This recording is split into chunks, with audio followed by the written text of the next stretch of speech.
It was a quiet evening in Willow Creek, a small American town where life moved at a slower pace. The sun was just beginning to dip below the horizon, painting the sky with soft hues of orange and purple. The streets were calm, the kind of calm that often feels eternal in small towns.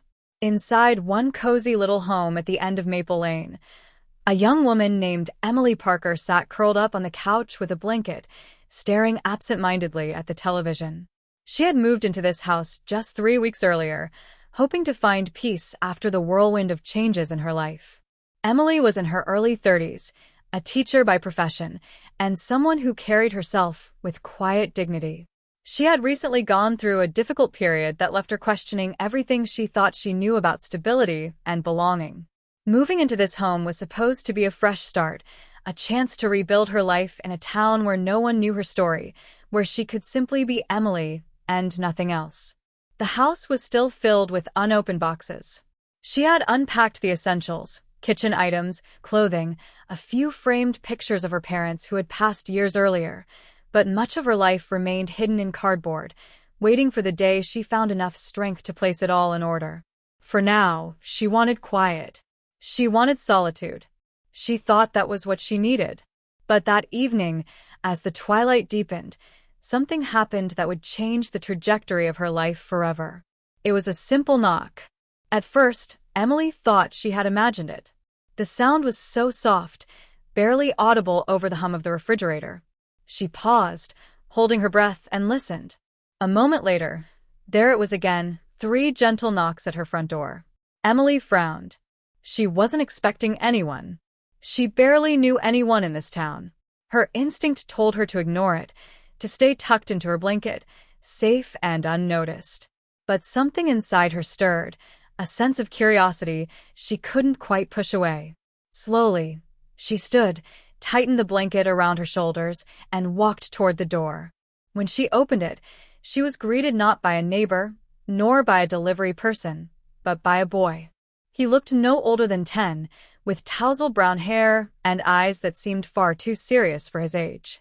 He stood with his hands tucked into the pockets of a faded hoodie, his sneakers worn at the edges. "Hi," the boy said quietly. I'm sorry to bother you, but do you maybe have a phone I could use?" Emily blinked in surprise. "A phone?" she repeated. The boy nodded. "Mine's broken. I need to call my mom." His voice cracked on the last word, as though it carried the weight of something unspoken. For a moment, Emily hesitated. She had always been cautious, always kept her guard up, especially after everything she'd been through. But something about the boy's expression, the mix of fear and hope in his eyes, moved her. She opened the door wider. "Of course," she said gently. "Come in. You can use mine." The boy stepped inside cautiously, glancing around the house as though entering a stranger's home was something he wasn't used to. Emily handed him her phone, and he quickly dialed a number with hands that trembled slightly. She stood nearby, trying not to listen, but the boy's words carried across the small living room. "Mom? "It's me. I'm okay. He stopped listening. Then he said, "No, I'm not far. I just needed to tell you I'm safe. I'll come home soon." After a pause, he hung up and handed the phone back to Emily. His eyes shimmered with unshed tears. "Thank you," he whispered. Emily studied him for a moment. "Are you sure you're okay?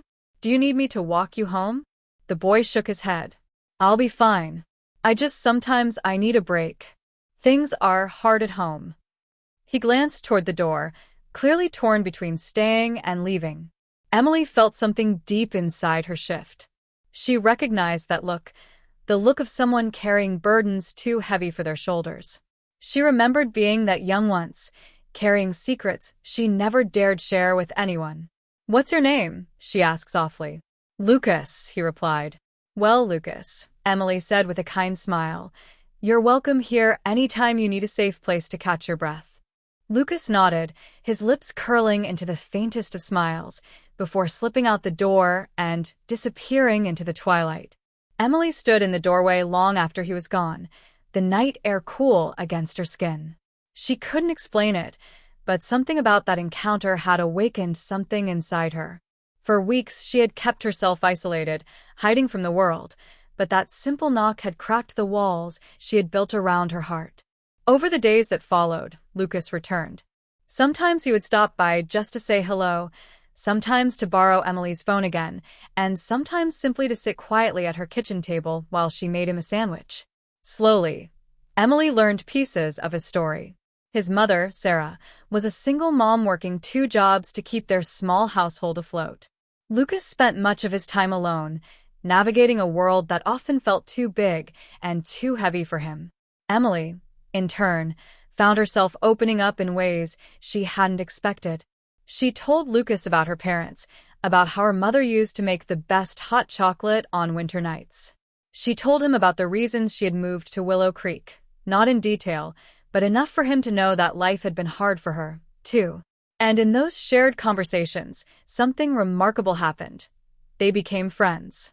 One evening, Sarah herself came to Emily's door.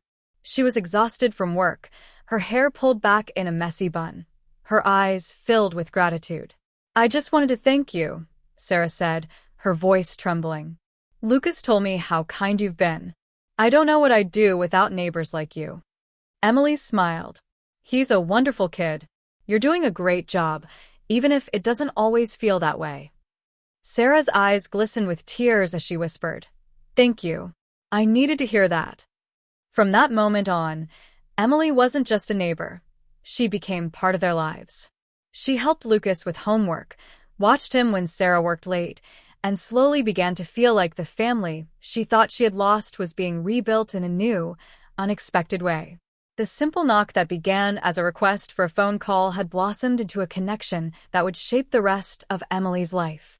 Months passed, and the once empty house on Maple Lane grew warmer, filled with laughter, shared meals, and the sound of friendship turning into family.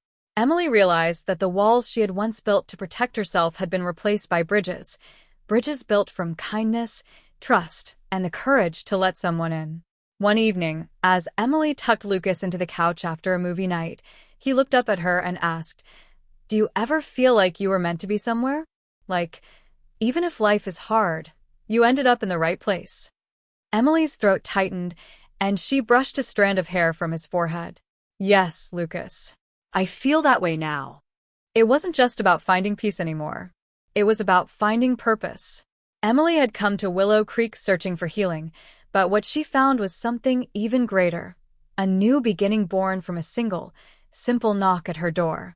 And that, as Emily often said in later years, was the night everything changed.